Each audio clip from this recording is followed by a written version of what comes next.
Jai Mahamaya ki Jai, Bole Baba ki Jai. In our last discourse, we heard about the guru of the Devas taking on a disguise as the guru of the demons, Sucracharya, since Sucracharya had not come back yet and was teaching the demons things that were not going to be helpful for them.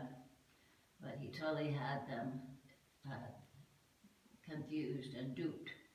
So now Sucracharya comes back and we'll see what happens. Chapter 14. Vedavyasa said, thus arguing in his mind, Sucracharya, smiling, said to the demons, O demons, what have you all been cheated by Brihaspati, the guru of the Devas, in my guise? I am Sucracharya. You are my disciples. This man is Brihaspati, wanting to serve the gods.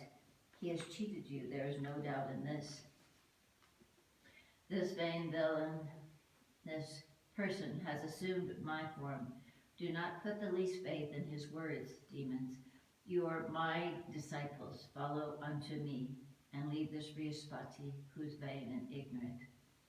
The demons, on hearing his words, were struck with wonder at the resemblance of the two personages, and came to the conclusion that the person just come here must be the real Sucracharya. But then Brihaspati, the false Sucracharya, explained to the demons in plain and very enchanting words that the second man just came in from the Deva, is the Deva Guru Brihaspati, and he has come here in my guise. His object is to cheat you. He has come here to cheat you and serve the purpose of the Devas. Do not believe in his words. What knowledge I have acquired from the Guru Shiva, I have been teaching to you. I will make you, no doubt, victorious in the battle with the Devas. Thus the demons, hearing the words of the false Sucracharya, thought the false one to be real, and placed implicit reliance in his words. The real Sucracharya then explained them as much as he could, but the demons, owing to the magic of the false Sucracharya, and to the wonderful effect of time, did not hear his words. The demons, thus convinced, said to the real Sucracharya, this man before us is our guru for our welfare and enlightenment. He is the foremost religious Sucracharya. For 10 continuous years he is giving us advice. You are not our guru. You appear fictitious and false. You better leave this place and go away. The dull-brained demons repeatedly told Sucracharya these reproachful words and bowed down to the false Sucracharya, and saluting him, gladly welcomed him as their guru. The real Sucracharya, seeing the demons exceedingly attached to Brihaspati, the guru of the Devas, and deceived by his words, cursed them out of anger and said, as you have not taken my words, though I have explained everything to you, you would lose your knowledge and get defeat. As you have shown disrespect towards me, you will get the fruits of it at an early date, and will then understand the deceitful behaviors of that Deva Guru. Vedavyasa said, thus saying, Sucracharya hurriedly went away, infuriated with anger. Brihaspati was glad and remained there with his mind calm. Brihaspati, then knowing the demons having been cursed by the real Sucracharya, assumed his real appearance, left that place and hurriedly returned to Indra. He began to say, I have undoubtedly succeeded in my undertaking. The demons have been cursed and left by me too. They are now helpless. So, O good Suryas, I have made them curse. You would better now go to fight them. Indra heard their guru and became very glad. All the other devas were also glad and worshipped their guru. They held another cabinet secret council and talked about how to fight with the devas, with the demons. And then, all uniting together, marched out in battle against the demons. Seeing that the powerful devas are marching toward them, ready to fight, and knowing their false guru had fled, the demons became very anxious. They told each other, alas, we were enchanted by this fake guru. The high-souled Sucracharya angrily left us. Now it is our incumbent duty to satisfy him. That vicious, dirty inside and pure outside hypocrite pundit, uh, Brihaspati, who used to go to his brother's wife and has really cheated and has quitted us. What are we to do now? Where to go? How to satiate now the anger of our Sucracharya so that he might be glad and help us? Thus pondering over it, they all unitedly, shuddering with fear, again went to Sucracharya, keeping Prahlada in front of them. They all bowed down at the feet of the Guru. Sucracharya remained silent, then bursting with anger and with eyes red, told them, "You were all warned by me that you were being cheated by the Maya of Brihaspati. You did not take my word as worth hearing, though unselfish, pure, and leading to your welfare. Rather, you were influenced by him and infatuated with vanity. You insulted me. Now you will have to bear undoubtedly the effects of that karma. You are now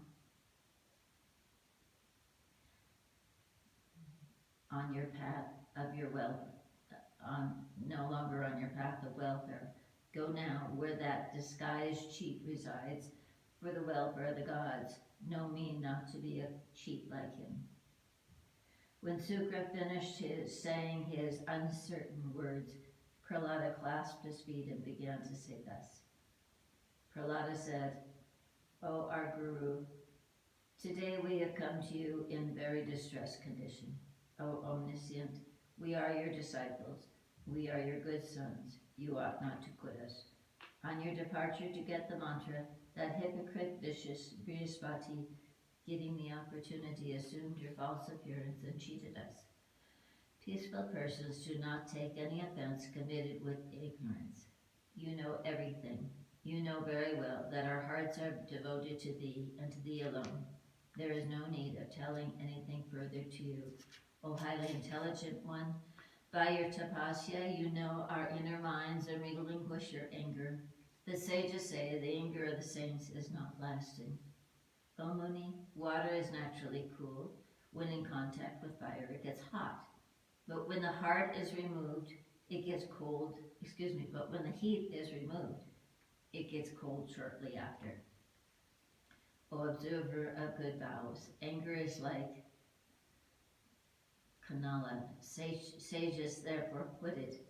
Our prayers to you that you leave your anger and be pleased with us. If you do not quit your anger, and if you make us overpowered with grief and sorrow, O Blessed One, we, being abandoned by you, will go down to the Patala." Hearing Prahlada's word, Sucracharya, with his intuitioned eye, came to see the proper state of affairs, and was pleased and lovingly said, "You will not have to fear, nor to enter into Patala. You are my devotees. I will certainly protect you all by my never-failing mantra power. O knower of religion, what Brahma of yore told me, I am now telling you accordingly. Hear my truthful words leading to your welfare. Whatever is inevitable, doomed to pass, must come to pass, be it auspicious or inauspicious. No one is able in this world to go against the current of fate. Under the influence of time, you are now deprived of strength, therefore you will have to suffer defeat at the hands of the Devas, and you will have to go once to Patala." Brahma said, "When your time to enjoy the sovereignty of the Triloki had come, you enjoyed the kingdoms of the Triloki with all its wealth and power. You attacked the Devas, and helped by time, had been able to trample them under your feet and hold your sovereignty for full 10 yugas and enjoy the pleasures without any hitch. You will regain this kingdom in the Savarnik Manvantara. Then Bali will come in your family as the grandson of Prahlada and will conquer the Triloki and will get name and fame throughout his kingdom. When the Lord of Vaikuntha has incarnated as Vamana and stolen away the kingdom of Bali, then Vishnu told Bali, the king of the demons, that I will take away your kingdom by pretext to serve the purposes of the gods, and you will become Indra, no doubt, in the coming Manvantaras.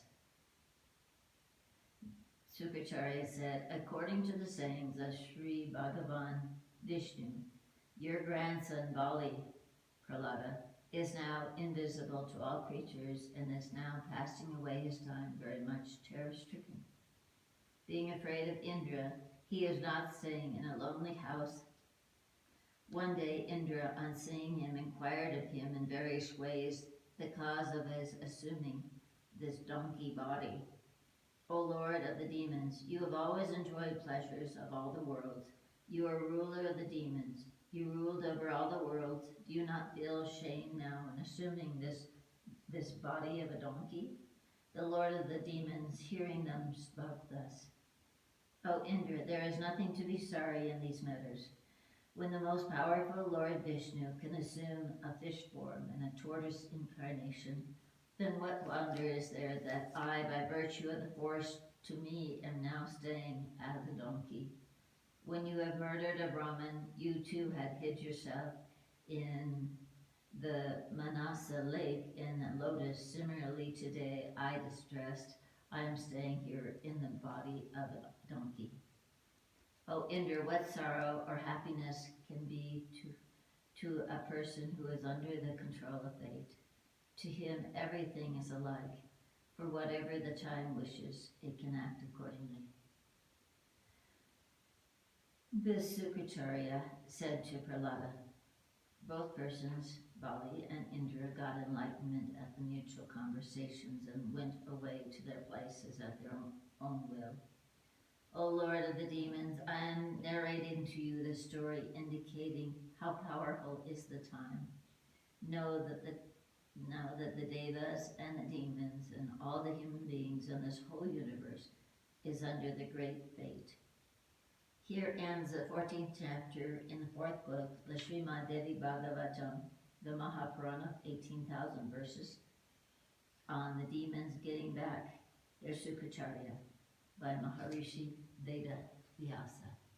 Jai Mahamaya ki jai, Hare Khandeshwari Mata ki jai, Vishveshwari Mata ki jai, Bole Baba ki jai.